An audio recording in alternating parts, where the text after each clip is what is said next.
question in the audience. Hi, thanks to all the candidates for being here. My name's Cameron. I'm 33 years old. I've lived in Tampa for 32 of those years.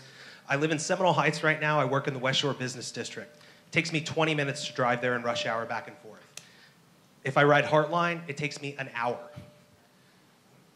We've heard a lot of talk, specifically from Mr. Taranchik, about light rail.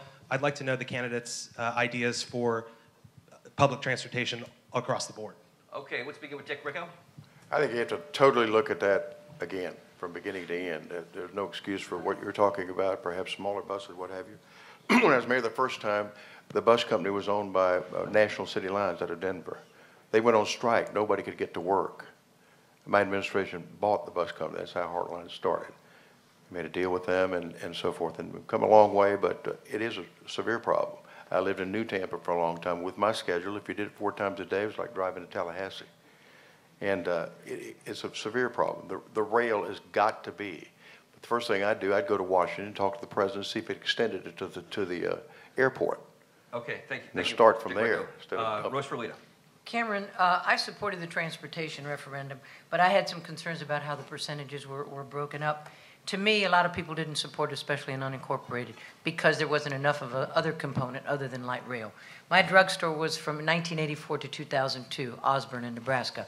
Lots of people in that area, blue-collar workers, wanted and still want more bus service. That's the lifeline to their job. I think the next time we turn around, let's look at better service in terms of buses and perhaps change that percentage component so that they can depend on it. It's a more rapid schedule. We can have rapid bus service, and then your time from Seminole Heights to West Shore will be cut down. I agree with you. Thank you. Bob Buckhorn. Cameron, I mean, clearly we need a bus system that works, and a bus system that works better than what the one we have now has.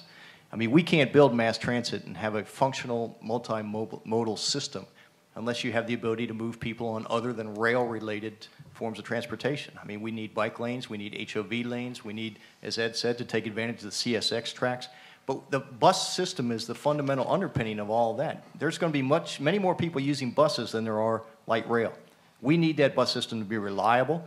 We need that bus system to be on time, consistent, and it's got to work, particularly for those people that depend on it as their only way to get to work. Ed Taranchik. Here's my goal.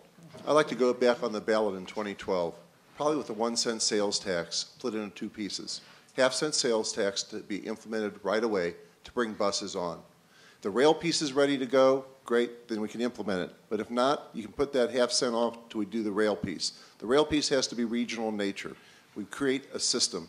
From Seminole Heights, you go get on your bus, they run every 15 minutes. Peak hour, you go downtown, you transfer or not, go to West Shore, and you create dedicated corridors for movement. Big topic, 30 seconds, we're done. Tom Scott. You got to have multimodal.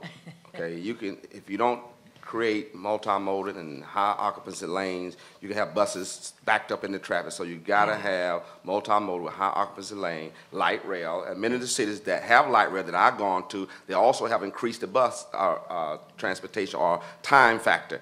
I would say the first thing that need to happen, should this referendum pass, if it don't pass, we should look at increasing the transportation, the bus riders to go more frequent so that they can go and come and high occupancy lanes.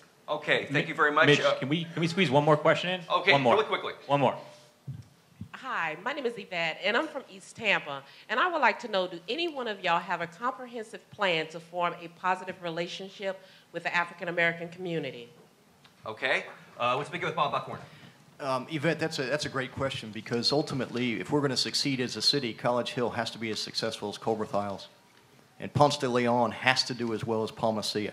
But you got to have been out there day in and day out in that struggle. It's not one of these situations where you just show up at election time.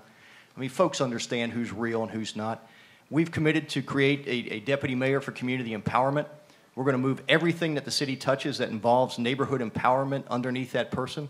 Our focus as a city will be neighborhood empowerment, neighborhood opportunity, and economic opportunity. But you got to walk the walk, Yvette. You just can't show up every 4 years and say, I'm here. You got to be in those trenches every day, establishing these relationships and making it work. Rose Ferlita. Thank you, Yvette. I don't have to start a plan. I've got a plan.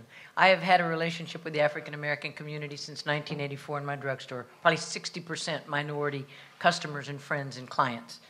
That is something I've worked on over my life, and you know what? I can't change my record. I can't change what it's been. The first time I went to the Sentinel in 1999, when they said, "What are you going to do for the black people?" I said, "Same thing I'm going to do for the white people." The end of that interview, I left. 4 years later, I came back. I had a smirk on my face. Not angry, but a smirk. And he says, I said, "What do you think?" He says, "You did what you said." So this will be a continuation of the service that every part of Tampa deserves, for all of Tampa. Thank you, Roosevelt Leader. Dick Ricco. I don't really see a difference. I've always had black representation in my government. As I told you before, when I was there before, you talk about things being different. Oh. The on-the-job training program was put into place because African Americans thought they couldn't get hired. Again, the first black fireman, the first black face in the mayor's office, the first black to run the housing authority. That's when things were tough to do. We've come a long, long way. I would always spend time there, always will.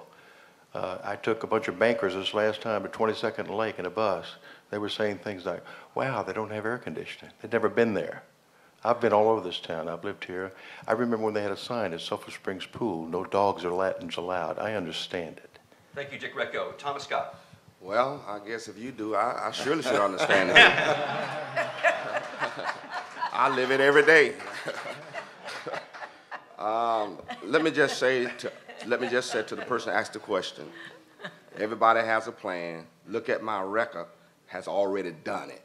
You have now in East Tampa a CRA, community redevelopment area, where millions of dollars will flow through that community, and already transformation is taking place.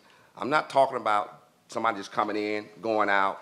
I'm not talking about somebody just talking about they have a plan. I'm talking about what has already been done by Tom Scott. Thank you, Tom Scott. Ed Taranchik.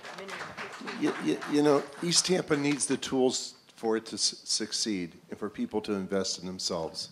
My whole platform's about that.